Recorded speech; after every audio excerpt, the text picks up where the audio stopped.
안녕하세요. 오늘의 사연은 이혼 마무리 과정을 밟고 계신 부인분이 보내주셨습니다. 15년 동안 남편에게서 돈을 못 번다고 핍박받고 살다 큰 돈을 벌게 되니 남편분이 잘못했다고 싹싹 빌었지만 끝내 용서하지 않으셨다는 말씀입니다. 대체 어떤 기막힌 이야기일지 한번 읽어보겠습니다. 안녕하세요. 그동안 남편에게 당한 일을 생각하면 제가 한 일은 약가라고 생각하는 이혼녀입니다. 이제 이혼 마무리 과정을 밟고 있으며 남편은 제 재산을 한 푼도 못 가져갈 겁니다. 따지고 보면 제가 한 일은 당연한 결과예요. 남편은 저를 괴롭혔고 저는 원리 원칙에 따라 행동한 것 뿐이니까요. 그 결과 남편 인생 망하고 남편 집안까지 망했다고 해도 제가 책임질 일은 없는 셈이죠. 어쩌다 이런 일이 벌어졌는지 지금부터 이야기해드리겠습니다. 저와 남편이 결혼한 지도 15년이 넘었습니다. 남자들은 결혼해봐야 진면목이 드러난다고 하죠. 우리 남편도 마찬가지였습니다. 대학 졸업 후 얼마 지나지 않아 지금의 남편을 만났고 1년 남짓한 연애 기간 끝에 결혼에 골인했거든요. 결혼 전에는 정말 세상에서 자기가 가장 착하고 성실하며 또 너그러운 남자처럼 행동했습니다.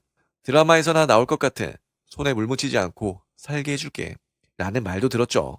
저도 그 말을 다 믿지는 않았습니다. 솔직히 마냥 제게 헌신적인 남편이 될 거라고 기대도 안 했어요. 그래도 남들만큼은 절 아껴주고 저도 남편 아껴주는 관계가 되면 좋을 거로 생각했죠. 그렇게 우리는 결혼을 했는데 불과 몇 달 만에 남편이 본색을 드러냈습니다. 처음에는 남편이 이렇게 말했어요. 요즘 내가 좀 바쁜데 자기가 가사일 좀 전담해 줄 수 있어? 나도 일하잖아. 내가 버는 돈이 자기 2배잖아. 그러니까 자기가 가사일 좀 전담해 줘. 남편이 거짓말을 하는 건 아니었습니다. 자기 사업 운영하는 남편 버는 돈이 회사 다니는 저의 2배 정도는 되었거든요. 하지만 결혼 전에 손에 물 안 묻혀 주겠다는 약속은 온데간데 없고 저더러 집안일을 전담하라는 말이 참 어이없었습니다. 돈 많이 벌고 바쁘니 집안일을 좀 더 많이 해달라고만 했어도 크게 섭섭해하지는 않았을 겁니다. 그런데 대놓고 제가 돈 못 버니까 가사일 다 하라는 태도였으니까요. 화가 났지만 일단은 참았습니다. 그때는 남편 일이 좀 바쁜 게 사실이었으니까요. 필요하면 서로 양보하는 게 부부가 할 일이라 자신을 설득시키면서 인내심을 발휘했죠. 하지만 그 보답은 돌아오지 않았어요. 제가 전담하게 된 집안일은 얼마 전까지 순전히 다 제 몫이었습니다. 남편의 사업이 본궤도로 돌아오고 시간이 남으면서 가사일 좀 하라고 하면 항상 이런 대답이 돌아왔습니다. 우리가 버는 돈의 차이를 생각해라. 막말로 내가 2배를 버니까 집안일은 돈 덜 버는 네가 맞지 않겠냐? 이런 말 들을 때마다 이혼 생각이 간절했어요. 그 더러운 돈 못 번다고 사람을 종년 취급하는데 기분이 정말 상했거든요. 말투도 말투거니와 언젠가부터 저를 바라보는 눈빛도 점점 기분 나빠졌습니다. 동등한 지위의 부인을 바라보는 눈빛이 아니라 문자 그대로 종년 바라보는 눈빛이었죠. 그러면서 떠드는 소리도 항상 내가 돈 많이 버니까 너는 대접 덜 받고 살아야 한다는 식이었으니 얼마나 속이 상했다고요. 참다 참다 시부모님에게도 이야기를 드려보았습니다. 우리 엄마 아빠에게 말하는 건 말 그대로 친가에게 일러바치는 느낌이라 일단 시부모님께 조심스럽게 말씀을 드려보았어요. 그 즉시 불멸하기 남편이 아닌 제게 떨어지더군요. 돈도 못 버는 게 어디서 감히 남편이 너보다 2배를 벌면 고마워할 줄 알아야지. 네, 남편뿐만이 아니라 시부모마저도 절 돈 적게 버는 종년 취급하는 겁니다. 이게 하루 이틀도 아니고 거의 15년 가까이 이어진다고 생각해보세요. 지금 생각해도 제가 정신과 안 가고 버틴 게 용하다고 생각될 정도입니다. 제가 돈을 못 번다는 이유로 가사일 전담시키는 건 약가고요. 기타 우리 집 재산 처리 문제도 순전히 남편 혼자서 독단적으로 했습니다. 사업 확장, 우리 집 사고 파는 것, 우리 부부 공동 소유였던 주식 처분. 이 모든 것들이 남편의 독단하에서 이루어졌습니다. 제가 한마디 할 때마다 내가 돈 더 많이 번다. 남편의 저급한 논리에 막힐 수밖에 없었어요. 그렇게 10년 넘게 살고 나니 저도 돈에 한이 맺히더라고요. 더러워서 나도 돈 번다는 생각에 주식을 시작했습니다. 저처럼 주식 시작해서 돈 잃은 분도 많으시죠? 저라고 처음에는 다르지 않았습니다. 제 친구의 지인을 통해서 얻게 된 특급 정보를 통해 코스닥 모기업에 돈을 왕창 넣었어요. 제가 넣은 곳이 총 3곳이니 다 넣은 돈이 5천만 원이 좀 넘습니다. 그야말로 10년 넘게 남편에게 핍박받은 한을 풀기 위해 도박을 한 것이나 다름없지요. 지금 생각해보면 참 어이없는 짓이기도 했어요. 다시 하라면 못할 짓이기도 합니다. 만일 이 투자에서 실패했다면 남편의 핍박은 더해졌을 테고 저도 삶의 희망을 잃어버렸을지도 모르겠네요. 다행히 저는 그런 일을 겪지 않았습니다. 코스닥 투자는 뭐 아니면 도라고 하죠. 잘 되면 대박이고 안 되면 쪽박이라고요. 제 지인의 친구가 물어다 준 정보는 진퉁이었습니다. 세 곳을 평균을 내면 3000%에 가까운 수익을 기록한 겁니다. 이거저거 떼고도 제가 5천만 원으로 번 돈이 12억이 넘더라고요. 거기에다 우리 부모님을 꿰어서 부모님 역시 비슷한 액수의 돈을 넣으셨거든요. 우리 부모님도 10억 넘는 돈을 버셨습니다. 덕분에 한 방에 부모님 노후 대책까지 마련한 효녀가 되었죠. 좋은 일은 겹쳐온다고 하더군요. 제가 남편 도움 없이 큰 돈을 벌었던 그 시점에서 남편과 시댁에 한꺼번에 위기가 찾아왔습니다.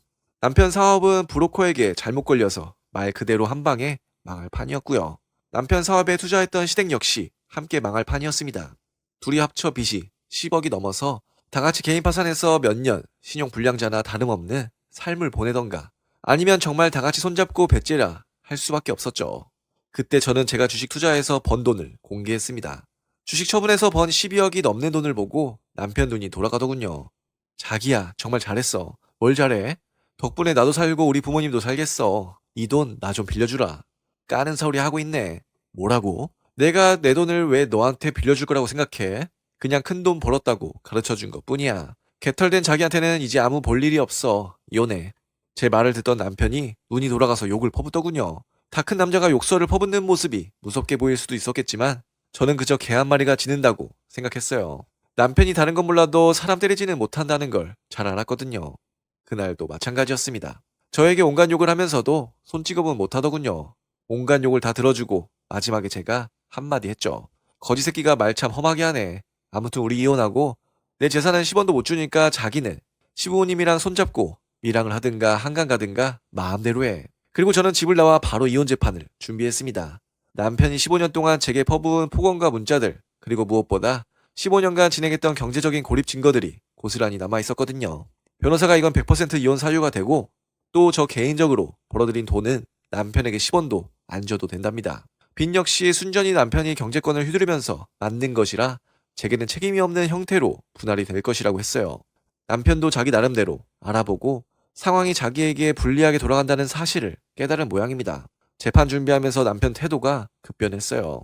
욕을 하거나 고압적인 태도로 나오는 게 아니라 제게 싹싹 빌더라고요. 한 번은 만나달라고 해서 카페에 나갔더니 남들 있는 데서 무릎 꿇고 손 모아 빌더군요. 내 인생이랑 우리 부모님 인생 한 번만 살려줘. 저는 이렇게 대답했습니다. 자기나 자기 부모님이나 죽든 말든 내 알 바 아니야. 저는 꿋꿋하게 이혼 재판을 밀어붙였고 며칠 전 재판 결과가 그렇게 나왔습니다. 제 재산은 온전히 제가, 남편 빚은 온전히 남편이 가지게 된 것이죠. 남편 인생과 시부모 인생이 한꺼번에 거덜난 셈이죠.